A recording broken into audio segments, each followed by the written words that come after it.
風吹去門前的迷霧，唯有你跟隨我的腳步，迎面而來鮮花佈滿了小路，是我修身的溫度。在每個白天黑夜裏，我踏上愛的旅途，帶我們走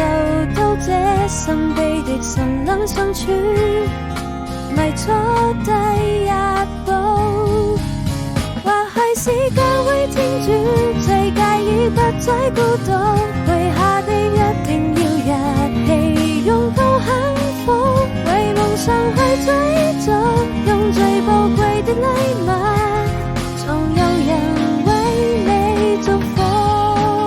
我多想